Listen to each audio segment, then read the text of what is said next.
السلام عليكم البنات. اليوم مع بعض راح نشوفوا كيفاش راح نحضروا المبرجه. عندنا كاس فارينه، كاس سمن دايب، كاس سميد خشين، كاس سميد رطب، وكاس حليب كاع نفس الكيل. نبدا نخلط المكونات الجافه.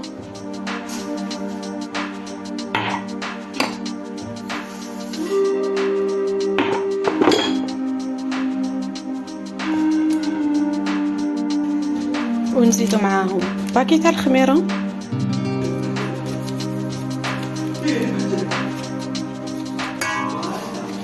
وبلا ما ننسى قرصه ملح.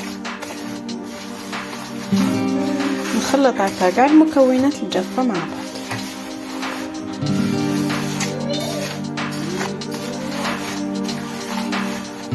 بعدا نرمي عليهم السمن، نبسسها ونطم بالحليب.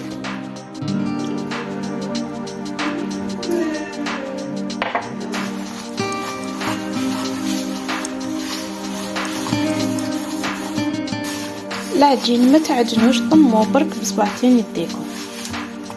دوكا نضيف في الكاس تاع الحليب تدريجيا وانا نعجن نضم في العجينه تاعي.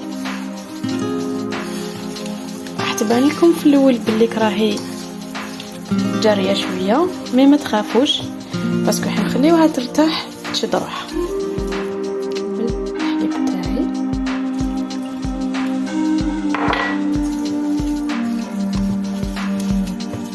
كملت دخلت كاع الحليب ديالي. ها هي العجينه اللي تحصلت عليها طريه، ونخليها ترتاح ونروح نديرو الغرس ديالنا.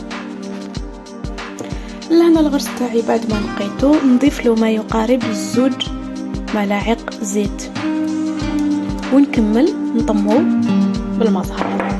ندير هنا في الاول شويه زيت شويه مزهر، ونبدا نطم نعجنو مليح حتى يطرى، ونكمل بالمزهر. المزهر هو اللي حيخليه لنا طري. شوفوا الغرس تاعي كيفاش ولا عجينه طريه. خديت الغرس تاعي لهنا، فتحته ما بين 2 اكياس بلاستيكيه.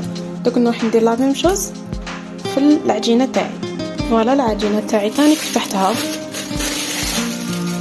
بالكيس بلاستيكي. السمك تاع العجينه نتوما تتحكموا فيه. نروح نجيب طبقه تاع تمر ونحطها فوقها.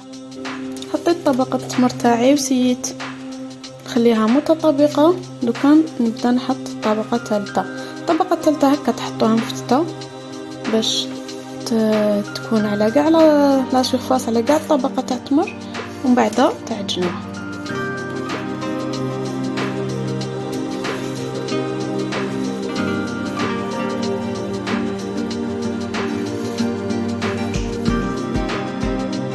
حطيت الكيس البلاستيكي وحليتها. ولا هنايا نسيي نخلي السمك متساوي في كاع العجينه.